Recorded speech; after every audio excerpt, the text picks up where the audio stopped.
Hello, I'm James Ezimoha. Welcome to African News, where we bring you the latest updates from across the African continent. Let's see your headlines. Rwanda formally cuts ties with Belgium, accusing it of pushing for European sanctions over the conflict in eastern Congo.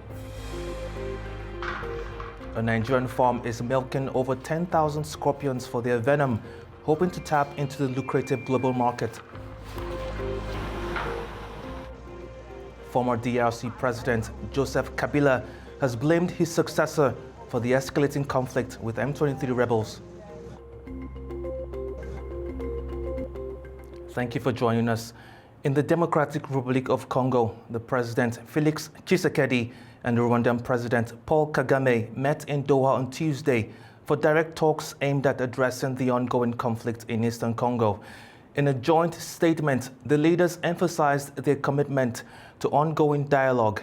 The heads of state agreed on the need to continue the discussions in order to establish solid foundations for lasting peace.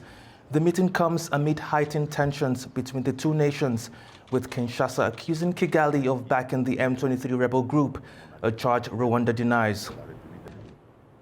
Former DRC President Joseph Kabila has blamed his successor Felix Tshisekedi for the escalating conflict with M23 rebels. Speaking in South Africa, Kabila warned of nationwide turmoil and called for decisive action as talks for a ceasefire continue. As fighting rages in eastern Congo, former President Joseph Kabila is voicing strong criticism. Speaking in South Africa, he warned that turmoil could spread across the country and placed responsibility on President Felix Tshisekedi. His remarks come as Tshisekedi and Rwandan President Paul Kagame agreed to a ceasefire during Qatar-mediated talks. But with M23 rebels controlling more territory than ever, Kabila says the crisis is a national issue and stresses the need for decisive leadership. The risk is across the country, it's not only in Katanga. The risk is across the country. 2.3 million square kilometers of the Congo is at risk. So at risk of a rebellion or a coup d'etat? At risk of turmoil anywhere. The problem is President Felix. The solution is President Felix. Now, how do you understand that? How do you turn that left and right? Up to you. But critical decisions have to be made. And in critical times, you have to make critical decisions. And these are critical times for the Congo. But in as far as we are concerned, well, like I said, we intend to be very much involved in everything that's happening, especially in as far as peace is concerned. With M23 rebels advancing and tensions high, Kabila's remarks add pressure to an already fragile situation. But whether Congo's leadership can turn words into action remains to be seen. Hopes for peace in eastern Congo have been dealt a blow after M23 rebels withdrew from planned talks with the Congolese government. Residents of occupied Bukavu say they are disappointed as the conflict continues to disrupt daily life.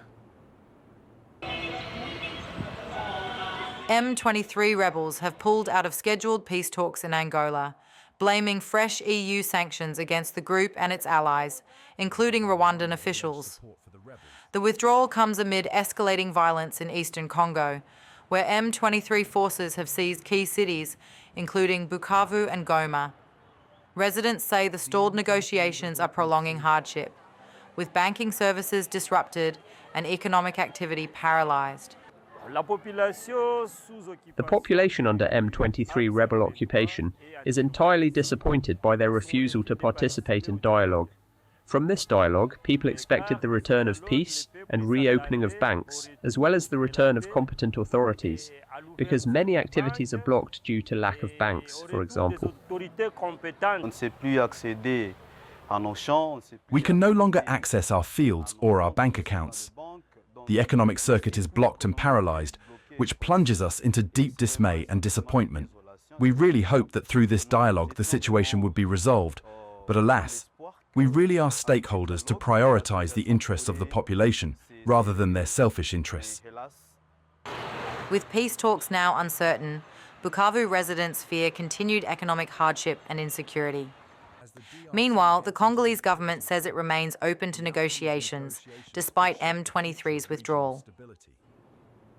Hospitals in Sudan's war-torn capital are overwhelmed with cases of severe malnutrition as nearly 2 years of fighting cut off food and medical supplies.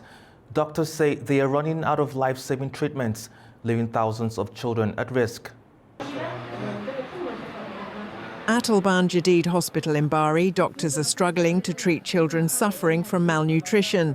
Last year, over 14,000 children under 5 arrived with severe acute malnutrition and another 12,000 with moderate cases. Medical staff say essential supplies, including therapeutic milk and antibiotics, are running out, while many mothers are unable to breastfeed due to malnutrition and trauma. With aid deliveries blocked and prices soaring, families have little access to food or medicine. Hospital officials warn that the malnutrition crisis is worsening. As for the statistics of 2024, 14,251 children under 5 years are suffering from severe malnutrition. We consider these -3, severe acute malnutrition. With a milder grade, around 12,000 children are suffering moderate malnutrition, -2. Doctors say the lack of medicine and worsening conditions are putting children's lives at risk. We faced a problem that there were no available antibiotics, so we had to tell the companions to get them from outside the hospital, but they can't afford buying them. There are cases who come in dehydrated, severe dehydration, because, for example, the RSF entered the house and the mother was frightened, so she stopped producing breast milk, or she was beaten. Most of the cases are like this, either dehydration or blood poisoning. The blood poisoning is because of the lack of nutrition and the non-sterile environment. Most of the cases are due to a lack of food. With hospitals overwhelmed and supplies dwindling, Sudan's humanitarian crisis is deepening. Doctors warn that without urgent aid, more children will suffer from malnutrition, dehydration and preventable diseases. Rwanda has formally cut ties with Belgium, accusing it of pushing for European sanctions over the conflict in eastern Congo.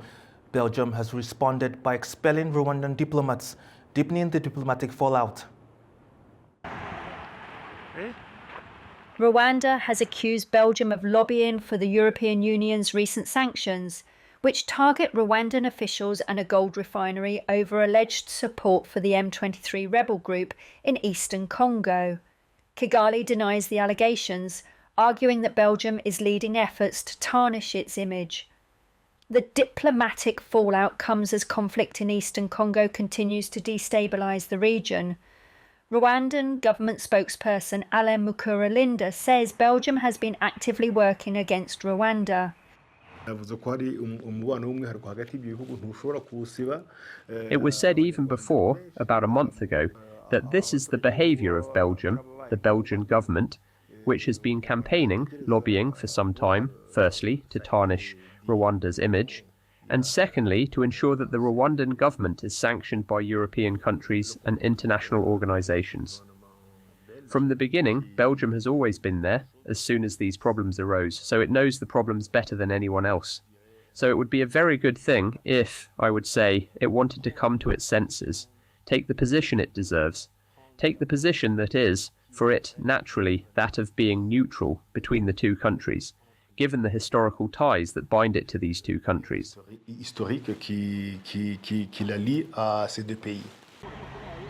Belgium has denied Rwanda's claims and defended the EU sanctions as a response to Rwanda's alleged role in the ongoing conflict in eastern Congo. Kigali insists it is being unfairly targeted. In Nigeria, a farm is milking over 10,000 scorpions for their venom, hoping to tap into the lucrative global market.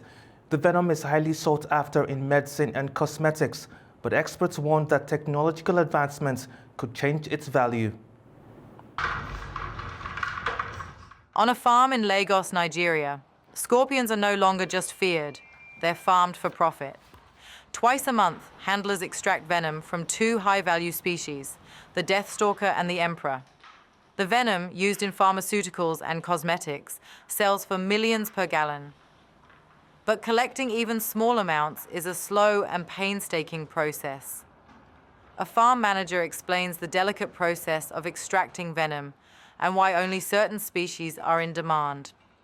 After the extraction, we feed them, we nurse them, prepare them ahead of next extraction. The mostly needed venoms of scorpion is the deathstalker and the emperor for now. That's why if you want to go into it, you go into the two things that is demanded in the market. While the market is lucrative now, some researchers believe AI and lab-grown alternatives could eventually reduce demand. 1 gallon, which is equivalent to around 3.4 liters, is about $10 million US. That tells us how lucrative having, the scorpion venom market is. However, to get even 2 meals is a challenge. You probably have to milk about thousands of scorpions to have something tangible to sell. For now, Nigeria's scorpion farmers are betting on venom as a high-value commodity. But with advances in synthetic alternatives, the industry's future remains uncertain. But that's all we have today in African News. Thank you for watching and stay tuned to A News.